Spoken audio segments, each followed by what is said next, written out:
Les vraies voix Sud Radio, 17h-19h, Philippe Rossi. Et les vraies voix vous accompagnent jusqu'à 19h. Le magistrat honoraire Philippe Bilger qui est toujours avec nous, l'influenceuse Stella Komga, Fawzi Lelouch, dirigeant associatif en région parisienne. Voici maintenant les débats des vraies voix et on va commencer avec notre premier débat.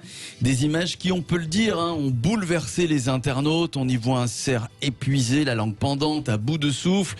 Un cerf qui se réfugiait sur un chantier en centre-ville de Compiègne dans l'Oise. Le cerf qui en fait fuyait une meute de chiens lors d'une chasse à courre. Le cerf qui est resté allongé plusieurs heures sur le bitume. Alors la police a sécurisé la zone. L'animal s'est finalement relevé, a rejoint le chemin de la forêt. Beaucoup de réactions sur Twitter des internautes indignés. Ces images sont insupportables. Interdisons la chasse à courre, c'est cruel. Voilà ce qu'on pouvait lire sur les réseaux sociaux. J'aimerais avoir votre avis sur la chasse à courre. Je vous demande de voter sur les réseaux sociaux. La chasse à courre est-elle cruelle? Sur le compte Twitter de Sud Radio, vous votez. Pour l'instant, c'est un grand oui à 83%. Vous continuez de voter, mais surtout, j'aimerais vous entendre. La chasse à courre est-elle cruelle? Est-ce que vous êtes pour l'interdiction de la chasse à courre? 0826 300 300, c'est le duel des vraies voix. C'est l'heure du duel. Le duel des vraies voix, on accueille tout de suite Michel qui nous appelle de Haute-Corse. Bonsoir Michel. Bonsoir Radio, bonsoir tout le monde. Bonsoir Michel. Alors je vous pose la question que l'on pose sur les réseaux sociaux et que je vous pose, chers auditeurs, 0826 300 300. Venez débattre avec les vraies voix. Michel, la chasse à courre est-elle cruelle? Vous allez débattre, en tout cas dans quelques instants, Fawzi Lelouch va répondre à votre argumentation. Est-ce que la chasse à courre est cruelle? Est-ce qu'il faut l'interdire, Michel? La chasse à courre, c'est une chasse traditionnelle. Si on considère que la chasse dans son ensemble est cruelle, effectivement, on peut considérer que c'est de la cruauté. Mais il faut remettre un peu les pendules à l'heure. Aujourd'hui en France, il y a 360 cerfs qui sont prélevés en France à travers la chasse à courre. Cette chasse à courre, elle est faite, elle vient effectivement de l'époque, on va dire, royale. C'est une chasse qui génère effectivement beaucoup de revenus, aussi bien au niveau des vétérinaires, l'entretien des chiens. Les personnes qui chassent louent un territoire. Sur ce territoire, ils sont donc ayant droit. Ils y pratiquent cette chasse. Mais vous savez, il y a des écologistes aujourd'hui qui veulent réintroduire le loup, introduire des grands prédateurs, parce que la forêt française, des fois, elle subit des préjudices par rapport à la surpopulation des cervidés, en particulier des cerfs. Et donc, il y a une régulation qui doit être faite au niveau de ces animaux. Alors effectivement, si on réintroduit par exemple des loups, le loup, il va chasser en meute.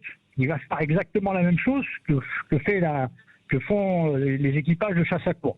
Donc moi, je défends toutes les chasses par rapport au parti politique que je représente, qui s'appelle le Mouvement de la Ruralité. Je ne suis pas un adepte, si vous voulez, je ne pratique pas cette chasse-là. Par contre, je la défends parce que j'y ai participé, je suis allé voir sur le terrain comment ça se passait. Donc c'est pas cruel, la chasse à courre n'est pas cruelle, vous qui avez participé, Michel. Mais elle prélève des animaux. Est-ce que le fait de tirer un animal avec une balle, est-ce que c'est cruel? Est-ce que le fait de prélever un animal dans la nature, est-ce que c'est cruel? Ce cerf, non, mais la cruauté, c'est de laisser courir l'animal pendant des heures poursuivi par des chiens, je sais pas. Mais c'est le principe de beaucoup de chasses en France, c'est-à-dire que quand on chasse avec des chiens courants, c'est pas les chasseurs qui traquent l'animal, ce sont les chiens. C'est le principe, si vous voulez, même de la chasse. Aujourd'hui, la grande majorité des chasseurs en France pratiquent ce qu'on appelle la chasse aux chiens courants, c'est-à-dire qu'on définit une zone et on va lâcher des chiens qui vont poursuivre, par exemple, des sangliers. Il faut savoir qu'il y a quand même plus de 80 000 collisions en France avec du gibier. Il y a des surpopulations, par exemple, vous prenez en Corse ou même dans le Var, il y a une surpopulation de sangliers qu'il faut absolument réguler. Et si vous n'avez pas ces chiens qui poursuivent ces animaux, vous ne pouvez pas réguler, vous ne pouvez pas pratiquer la chasse correctement. C'est ça que je veux dire. Alors maintenant, c'est vrai que les images, elles peuvent être elles sont dures. touchantes, oui. Le cerf a été gracié. C'est-à-dire que l'équipage, souvent, ça arrive, c'est un acte, on va dire, un peu noble, c'est le fait de gracier un cerf qui s'est bien défendu devant une meute de chiens. C'est une chasse qui prélève, on va dire, très très peu d'animaux. C'est leur pratique de chasse. Ils la font et dans le respect des règles. Ils louent un territoire, ils sont ayant droit sur ce territoire. C'est une problématique de propriété privée. Ce n'est pas une chasse qui est interdite, donc c'est tout à fait légal, c'est une activité légale. Voilà. Vous savez, la chasse... Oui, Michel, on va demander justement à Fawzi Lelouch de vous répondre. Vous avez entendu ce que nous dit Michel, la chasse à courre n'est pas cruelle, il n'y a que 360 cerfs qui sont prélevés. Un peu, c'est ce qui nous explique, c'est que finalement, c'est un peu le cycle naturel des choses, le poursuivant qui poursuit le petit, voilà, le suivi. Voilà. Oui, qu'est-ce que vous répondez à Michel Fawzi? Est-ce que pour vous, la chasse à courre est cruelle? Honnêtement, j'ai vu les images et je me suis dit comment on peut faire ça à un animal, à une créature. Voilà, et ça m'a vraiment touché. J'aurais envie d'aller le voir et puis de le sauver, comme des tas de gens étaient autour pour le protéger.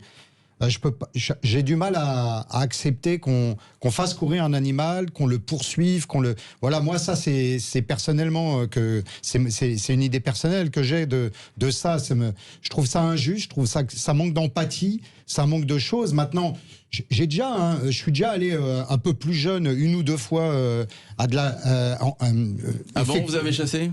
Pas chassé, mais j'ai accompagné des gens. J'ai vu le lien social que ça pouvait faire, le fait qu'entre eux ils se retrouvent, marcher aussi. C'est pas désagréable, mais voilà, la plupart du temps, quoi, ils tuent un lièvre ou un lapin. Mais de le voir souffrir, de le voir courir, de le voir épuisé, il a mis 3 heures avant de se relever, et puis après il était complètement affolé de peur. Moi, je suis désolé, mais ces images, elles sont insupportables, honnêtement. Maintenant, je dis pas à un point de dire on arrête la chasse ou quoi, mais honnêtement, est-ce qu'il y a vraiment besoin de ça? Je sais pas. En tout cas, moi, ça me touche, ça me fait mal au cœur. Mais j'ai entendu notre invité. Il y a des pratiques, sinon ancestrales, en tout cas anciennes, qui peuvent avoir des moments très choquants et qui suscitent l'émotion. Personne voyant le cerf épuisé dans ce centre-ville, là. Mais en même temps, je ne veux pas non plus jouer l'humaniste forcené qui viendrait éradiquer toutes les activités que la France a eues au prétexte qu'elle crée parfois des dégâts. J'avoue que là, il est hors de question d'interdire la chasse à courre. Voilà. Ouais. Pourquoi? Tradition française? Oui. Parce que c'est une tradition française. Et puis si on élimine absolument toutes les activités, les pratiques qui peuvent dégénérer, on n'aura plus grand-chose en France. Moi, je suis pour chasser pour manger, d'accord. Mais chasser pour chasser, je trouve ça un peu... Mais Fawzi, il y a des gens qui aiment ça.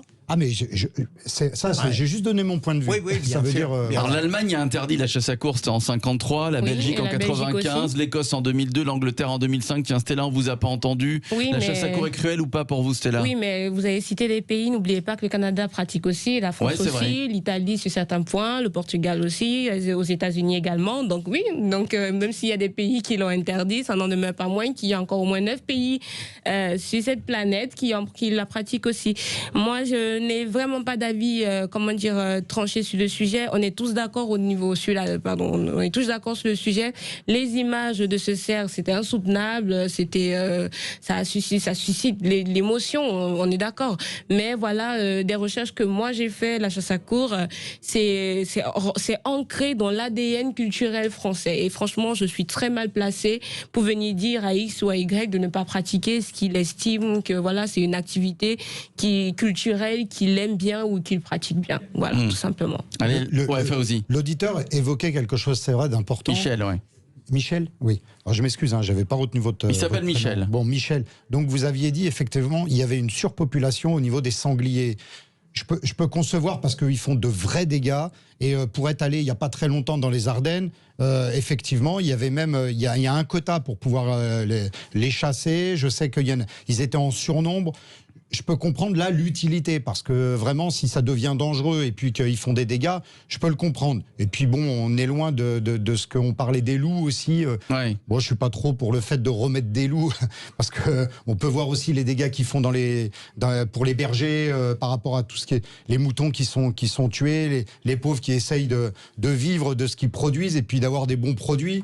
Voilà, on n'a pas besoin de vivre avec des loups. Et puis bon, ça n'a pas la même un cerf et un loup. Bon, j'ai peur peut-être plus d'un loup que d'un cerf. Vous chassez Michel ou pas? Vous chassez Michel? Ah ben non seulement je chasse, mais bon, je suis président du mouvement pour la ruralité dans le sud et pour la Corse. Mais je vais répondre à monsieur, excusez-moi, j'ai pas Fawzi, pardon. Oui. Je vais vous expliquer une chose. Il y a des forêts en France où on est obligé de réguler les populations de cerfs et de biches et même de faons donc les petits. Donc ça peut aussi choquer certaines personnes qui voient par exemple un fan qui a été tué en se disant le fan il n'a pas vécu et ainsi de suite. Mais par rapport aux organismes de l'État et en particulier l'ONF, donc l'Office national de la chasse, de la faune sauvage et l'Office national des forêts et les fédérations de chasseurs, nous le travail que l'on fait à ce niveau-là, c'est qu'on fait des comptages et les services de l'État nous disent il faut réguler les populations parce que la forêt ne repousse plus. C'est pas des bêtises. Quand on dit qu'il y a des dégâts, on va dire de cervidés, c'est pas une grosse bêtise. C'est la forêt, les cerfs se nourrissent des jeunes pousses. Donc il faut trouver cet équilibre. Et cet équilibre, si vous voulez, il y a des gens qui ont fait des études, il y a des services de l'État qui travaillent là-dessus, il y a des fédérations de chasseurs qui travaillent dans ce domaine-là. Ce sont des spécialistes du terrain. Ils sont, on va dire, ils ont le label gestion de la nature et ainsi de suite, aussi bien que certaines associations écologistes, sauf qu'ils ne sont pas dogmatiques et ils nous disent, il faut prélever tant d'animaux pour que l'équilibre se fasse, pour pas que les maladies apparaissent au niveau des animaux et puis pour que la forêt se régénère. Donc, tout ça, c'est un équilibre. Moi, je pense qu'aujourd'hui, au niveau de la chasse française, il y a des gens sérieux qui sont à la tête des différents organismes de l'État, qui sont à la tête des différents organismes cinégétiques, et ces gens-là, ils font un travail extraordinaire. Maintenant, les images, on est toujours sur le phénomène de l'image, mais pour parler d'humanisme, tout à l'heure quelqu'un a parlé d'humanisme, il y a des tas de gamins qui crèvent de faim. Est-ce que nous, en France, on va les taper sur des gens qui jettent de la nourriture dans les poubelles et ainsi de suite? Parce que, mais moi, je trouve, quand on voit des petits Africains qui ont le ventre gonflé ainsi de suite, c'est insupportable ces images. Mais si on, il faut aussi avoir des priorités. Et puis, je vais vous dire une chose. En France, il y a une crise économique qui s'annonce ou qui est là. Et franchement, est-ce qu'on n'a pas d'autre priorité que de s'occuper, si vous voulez, du prélèvement de 360 cerfs dans l'année par des gens qui apportent à l'économie française la chasse. En tout cas, ça choque, Michel, ça choque nos auditeurs sur les réseaux sociaux. 77% trouvent que la chasse à courre est effectivement cruelle. Merci à vous, Michel, d'avoir débattu avec Faouzi Lelouch et avec toutes nos vraies voix. On va se retrouver dans quelques instants. C'est la suite des débats des vraies voix. Notre deuxième débat, un décret qui est passé alors quasiment inaperçu cet été.